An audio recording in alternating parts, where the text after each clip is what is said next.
Conversas Cruzadas, agradecendo a participação do Renato Manfroy, Vladimir de Amorim, Rogério Mota, Adão Santos e Jorge Gelser. E a gente anunciou de um bloco para este que vamos também enfrentar na Jornada Lia Pires o caso Daut. Enquanto isso, você continua como os nossos telespectadores usando o e-mail conversas.cruzadas@tvcom.com.br ou o Twitter que está aí na tela, @Conversa Cruzada. E torne-se um seguidor. Venha com a gente. Venha ser seguidor do Conversas Cruzadas. Você sempre estará, mesmo durante o dia, sabendo antecipadamente qual será a pauta, quais serão os debatedores.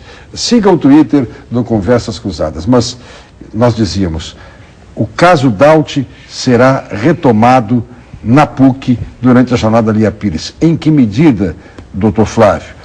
O senhor que vai representar o pensamento de Oswaldo Lia Pires, ele que foi o defensor de Dexter. Exato, até porque, não, Brito, dessa bancada praticamente fui eu que sobrei de todos, não é? Porque a bancada tinha o meu pai, não é, que já falecido, o Célio, o Oswaldo, eu, e tinha mais 2 primos também.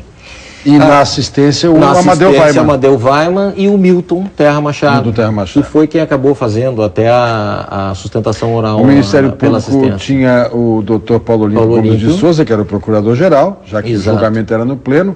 Seu promotor, assessor na época e preparador de boa parte do trabalho, o doutor Otaviano.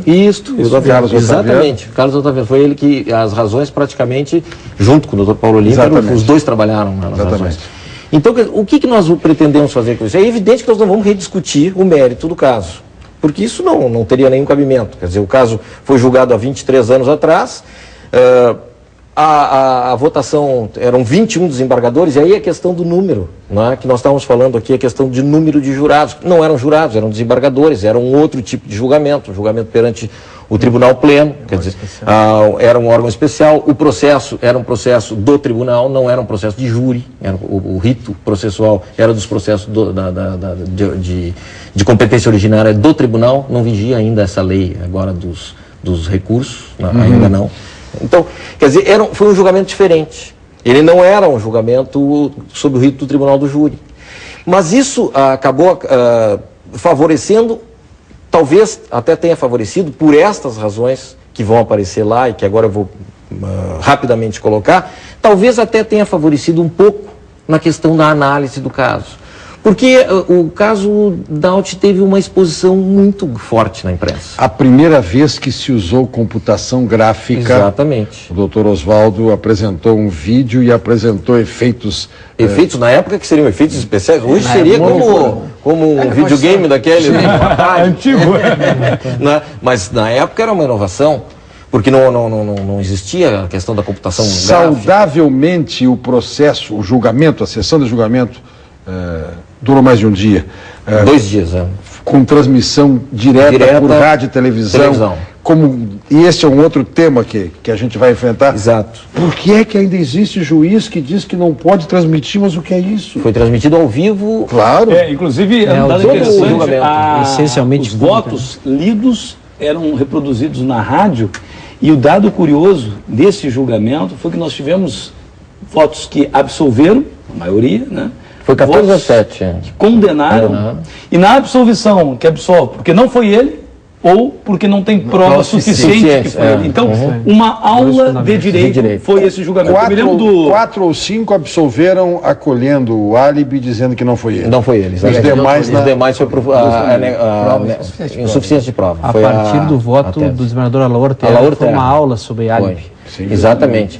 E essas questões, então, que na verdade elas são periféricas quase do julgamento, mas integraram o julgamento, como por exemplo a exposição. Tem 3 palestras aqui na jornada que vão ser dadas agora sobre a questão da mídia, né, e o processo penal.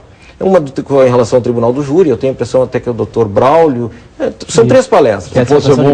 O Posebon também vai explorar esse mesmo tema. Quer dizer, então, se nós pegarmos esse caso, eu tenho a impressão que ali nós temos um elemento muito forte para estudo. Perfeito. Né? Por quê? Porque... O efeito midiático junto ao julgamento. Casualmente, até pelos personagens. Né? Um sendo deputado estadual, o outro também deputado estadual, mas jornalista. Integrante aqui da casa. Então, quer dizer, isso acabou levando o processo para a mídia.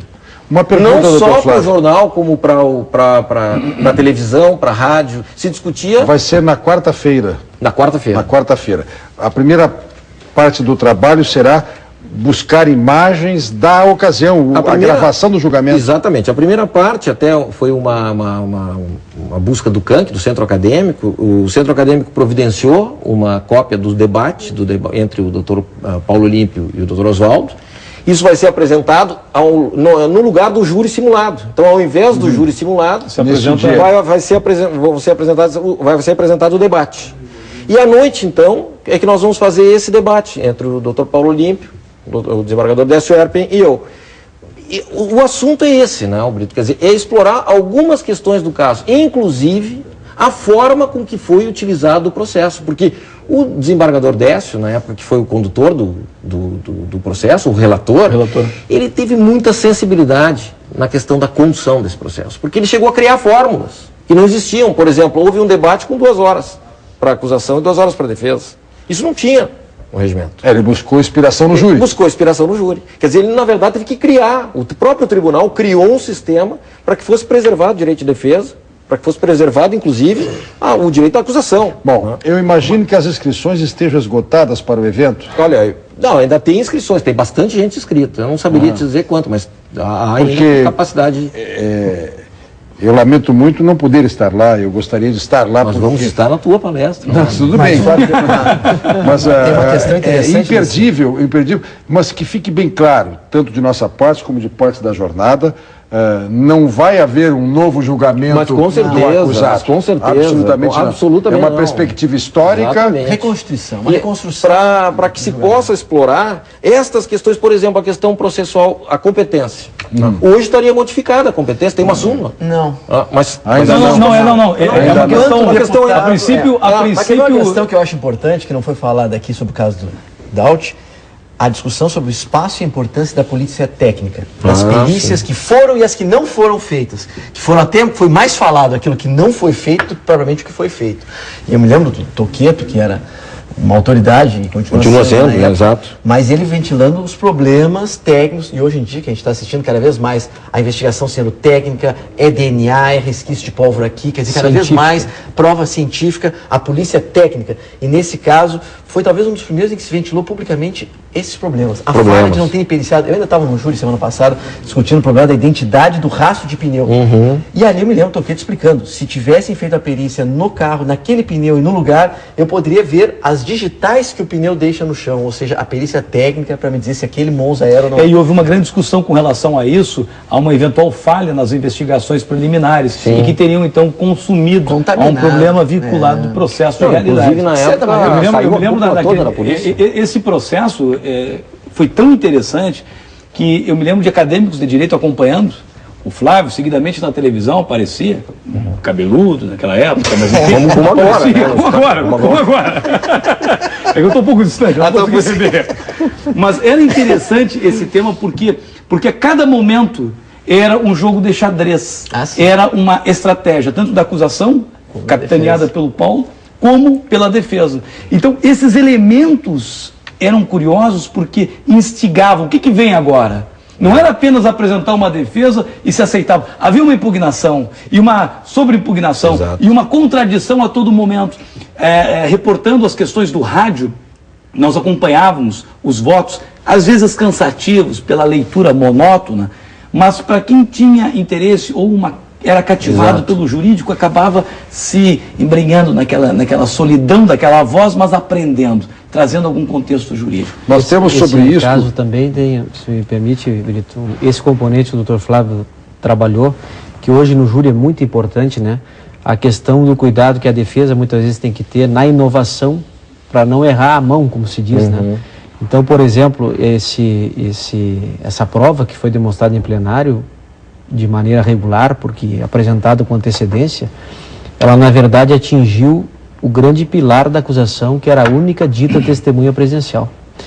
Aquele fato, para nós que na época estudávamos direito e hoje se revendo o julgamento se percebe, ele foi decisivo na estratégia defensiva, porque certamente acabou abalando a convicção de muitos dos jogadores que eram tecnicamente preparados, mas que viram ali que talvez a grande prova que a acusação alegava ou não era daquele modo procedente, ou não encaminharia um juízo condenatório.